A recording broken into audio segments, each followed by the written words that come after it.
Next up, now, chat. Here is a post which, even though I've been seeing some small changes over the last few months, even this surprised me. And if you haven't seen this, you might be interested to have a look.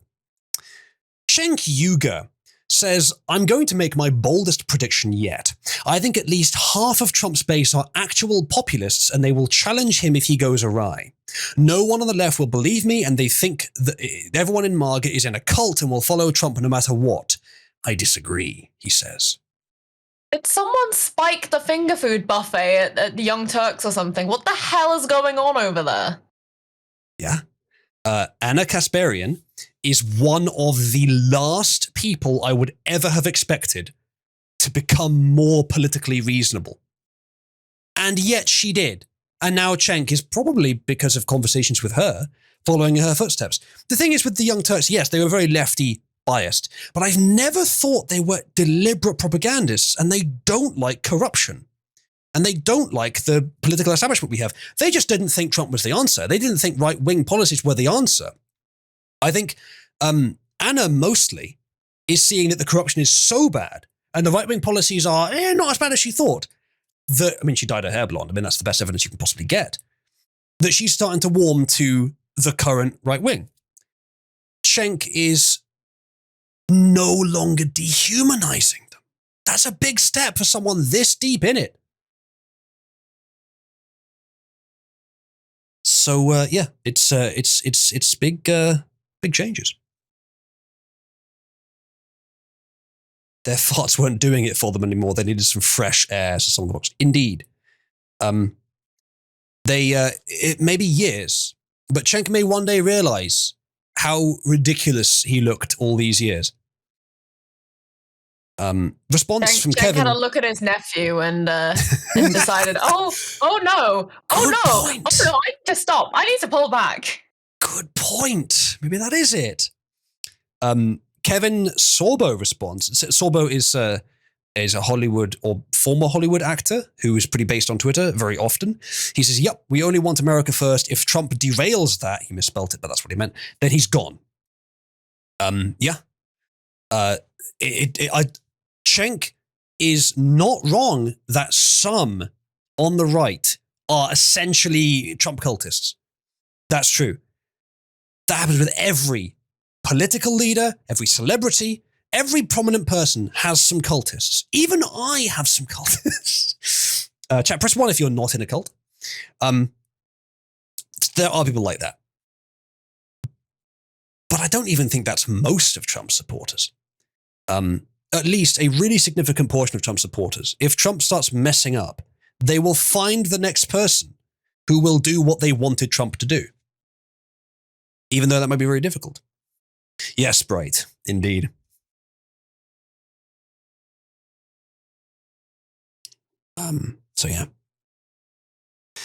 Mark Mitchell says Trump's policies are more popular than Trump is. That's probably true.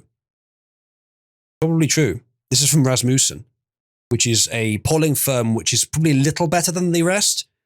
I haven't looked at their methodology, but the fact they generally come up with more conservative outcomes, which seems to be the trend, means they're probably better by a little bit than the rest.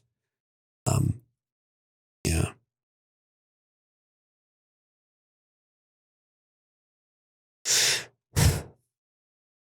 This guy says, we spent years calling him out for his love of the fraud COVID vaccine and caused him to stop praising it at rallies. He once introduced the founder of Johnson & Johnson at a rally and he got booed. There you go. Trump's people do disapprove of him when he does something wrong. Now, is Trump just a slave to those people's intents? Will he follow whatever they say? Somewhat. Will he put away something that gets boos? Yes.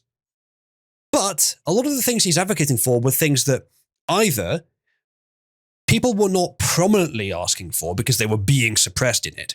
They weren't the big, easy wins when he was saying them, even though a lot of people wanted them. Or they were completely new, or almost completely new ideas that he brought to the table. So he's not afraid. He's not just a chameleon who will do whatever the people wanted to do. But even if he was, that would be fine. than he is somewhat because he's doing it for his ego. And as I said, I cannot think of a better realistic motivation for a politician than ego. It's the best way, because think of what other motivations there are that are realistic. Ideological. Could be okay, but they're going to get stuck in that and then start making mistakes, because no ideology is perfect. Monetary. Corruption. Control. Tyranny. Ego. You'll do mostly what the people want. You'll enjoy when they celebrate you, and you'll fight their enemies. That's great. That's what we want. So yeah, here's my advice. If you want to be a politician, have a massive ego. It's the same thing with, incidentally, I believe there's some research on this. Athletes do better if they, even like to a ridiculous extent, believe they're the best in the world. If they have massive egos, they actually perform better. Children says, I mean, it can't be worse than the one we use now, bribing them with. See, yeah, exactly. Like, it can get so much worse than just doing it for your ego. Even if we don't call it ego, we call it narcissism. Doesn't matter. It's still so much better as a motivation than almost any other realistic motivation that someone could use to go through all that hardship to become a political leader. Now, there are others that aren't very realistic. But you know, even something you could think of, which is just like, they're a paragon of virtue. Well, whose virtue? And for how long, and how solid in that virtue are they?